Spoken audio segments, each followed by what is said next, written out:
Sir, sino po sila, sir? Hello, I'm Mark Vincent. Okay, Sir Vince, anong auto pala itong dala natin, boss? Sige po. Ito nga pala yung Julia Quart ko na Honda Civic FD 2008 na Panero rin. Okay. Anong inspired pala, Sir Vince? Type R inspired to from So, T4 Body Kits. Okay, shoutout tayo dyan. Kay Miss Eve at saka kay Boss Regornal. Yan. Okay. Sana naman, T4 ha. Okay, Sir Vince, very curious sa mga kaoto natin. Paano ba kayo nahilig sa pagkakotse pala, Sir Vince? Sige po. Actually, nagsimula yan nung bata pa ako, yung mga nakikita ko lang ng mga sasakyan mo performa na dumadaan sa amin. Nagkaroon ako ng aim na balang araw magkakaroon din ako niyan. Okay. So ito parang fresh pot, ilang buwan na bang nasa itong na to? Actually, itong Civic ko, nasa 6 months pa lang siya. Ah, gano'n. Talagang mainit-init pa, Sir Vince, no? Oo. Pero yung itsura niya, nakuha niyo stock shop? Stock pa? All stock siya. Doon ako na rin nagpaganda lahat. Sa ngayon yan, parang yun. Ito pa lang, oo. Ito na yung simula ng gastos, tama ba, Sir Vince? Oo. Okay, ako yung service dito sa Auto Kutsu. Kailangan makita natin interior, exterior, tsaka engine bay. Okay lang, boss? Okay lang. Okay na, okay? So tara, check na natin.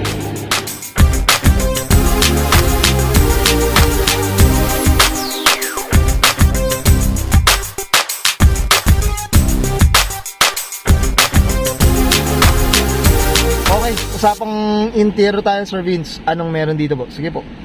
Actually, ang nabago ko pa lang dito sa interior is ito. From very beginning, nakuha ko to is bare. Yan.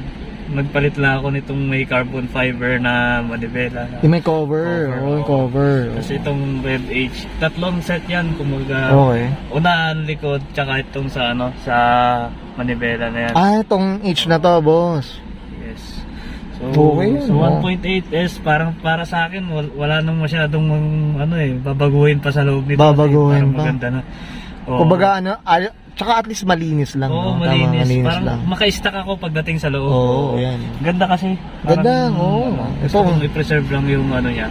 Yung stock niya, no? O pag-stock na. Ito mga ka-auto, share ko lang. Ito gusto ko rin talaga tong FD na to. Lalo na to, mga ka-auto, take no to, manual to.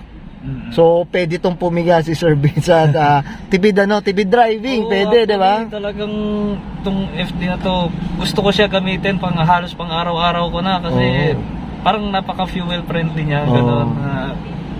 Yan, okay. Well said. Boss Vince, okay na tayo sa interior, boss. Check naman natin yung, syempre, yung labas. So, tara, check natin.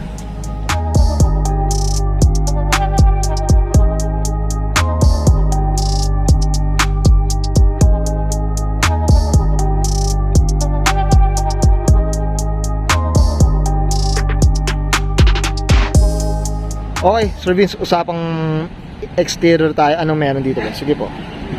Yan yung Type R concept natin from P4, fresh from P4 pa yan. Okay.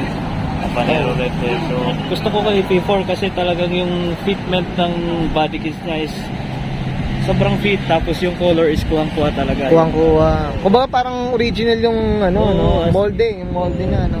Ito, Sir Vince, usapang carbon lodi tayo. Sige po. Carbon 101 ko yan nabili. Okay. Yan yung first na pinili ko nung nakuha ko itong kotse na to. Okay. Carbon. Ito parang Type R design din to, inspired din to. MTR. MTR. Type R niya, pero MTRG. Yan. Ay, okay. Yun yung code, MTR. No? Okay, Sir Vince. Ito, nabanggit mo na rin yung kulay na. Anong kulay pala to, Sir Vince? Habanero red. Habanero red. Ito, stock color pa to. No? Stock color pa. To. Malinis lang. Medyo ayaw nito ng maburlolo ito si Sir Vince. Plain lang talaga. Plain lang. Ayan. Boss, ito, usapang magsahe, boss. Anong Yan, meron? formerly, naka 17S yan na TE37. Pinalitan ko siya 1 month ago. Okay. Yan, yung mags na yan. 1 month old pa lang. Rota RPF1. Hyper Silver. Ito, anong size to, boss? 18S, 18. 18 by 8.5. Okay. GT38. Yan, okay.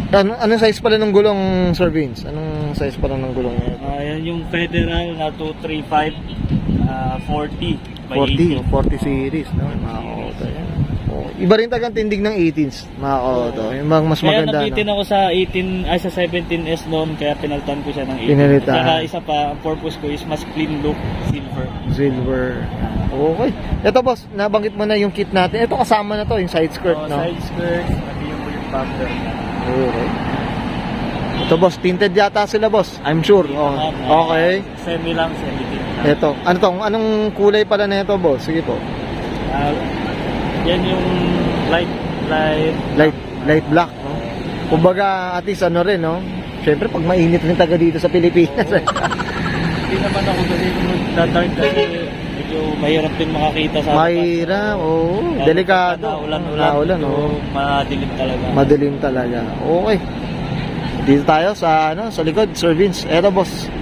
Ito boss, yung spoiler pala, kasama na doon sa kit. Package yan, yung Okay. power body kit. Ay, okay. Ito boss, presyong Type R kit tayo. Magkano bang presyohan pala na ito boss? Curious sa mga ka-auto natin. Ano lang, record yan, siguro, yan, tropang presyo na yan. Okay. Kasi sa akin, matagal na ako kumukuha ng body kit sa kanya, so wala pa ng Lancer EX. Pero estimate na presyo boss, mga gano'n. Magkano ba yung mga gano'n? Actually, ang bigayan nila is 27,000. Buo na yun? Oo, buong kit na yun. Full kits, including install at saka yung color. Okay. Okay, best. Okay. Kasi itong pala, carbon natin na trunk lid boss. Sige po. Ganun din, galing din kay Carbon 101. Carbon 101 din. Sabay sila. Okay. Okay. Yan. Okay ka na, Sir Vince? Dito sa exterior natin, check naman natin makina boss. Okay lang? So, tara, check natin. Okay, usapang makina tayo, Sir Vince. Anong meron dito boss? So yan, so far, wala pa ako nalilipot dyan. Except ko lang. Ano? Oo. Hindi ko pa siya nagagalaw talaga kasi. Except sa bagong radiator nung pinakuha ko siya, nung bago ko siyang kuha, napalit agad ako ng radiator niya kasi una sa akin, sa akin at owner ko po niya na bago kuha ko, since ito yung second hand, cooling system yung binabantayan ko dyan. Oo, no. Yan naman talaga pag mga luma no? Yan talaga. Yan. Second hand na kasi yan. Okay. Yan mga ka-auto. Gusto ko pa. Kumbaga maintenance muna, Sir Vince, tama? Maintenance lang. Maintenance. Yan. Okay, yes, sir. Ito boss, anong pala, displacement pala na ito, Sir Vince? 1.8 yan. 1.8. R18. R18. Yan yung code niya, engine code niya, no? Okay. Yan, Honda i-VTEC mga ka-auto. Okay. Okay na, Sir Vince? Yan, thank you. Okay yun guys, nakita natin interior exterior tsaka engine bay. Siyempre na itong usapang FD tayo mga kauto ni Sir Vince Sibaw. Sir Vince dito sa Auto Culture, di ba wala? Siyempre shoutout tayo po. Sige po, go po. Yun, gumawa nga pala ng body kits ng FD ko na to kay Madam Eve, kay Sir Record Chat ng P4 Body Kits. Maraming salamat. Na-picture yung FD ko. Siyempre, proud ako na P4 gawa yung FD ko. Yun, let's say Kay Carbon 101, siyempre, sa aming carbon hood at saka trunk dyan. Then, sa nga pala, sa group namin, sa Cavite, sa Down South family. Shoutout sa inyo, mga pare. Yan. Ito, napadayo pa ng tambay ng car dito sa Manila. Medyo napalayo ko ng konti, napalayo. Okay. Okay, Sir Vince, baka yung nila, business nila, gusto ba nila i-promote boss? So Sige po. yun, nga pala, seller din ako ng bags na sa Lancer EX Sport. Sa mga side mirror yan. Yan ko lang ako. Pwede sa akin. Facebook 44 yan. Okay, well said. Sa mga nag-aano ng Max dyan, no? Tama ba, Sir Vince, no? Yes. Okay, Sir Vince, okay na ba? Okay, so guys, subscribe ko na and Sir Vince Sibaw para sa kanya 2008 Honda Civic FD mga ka-auto. Usapan Type R inspired and this is Auto Culture.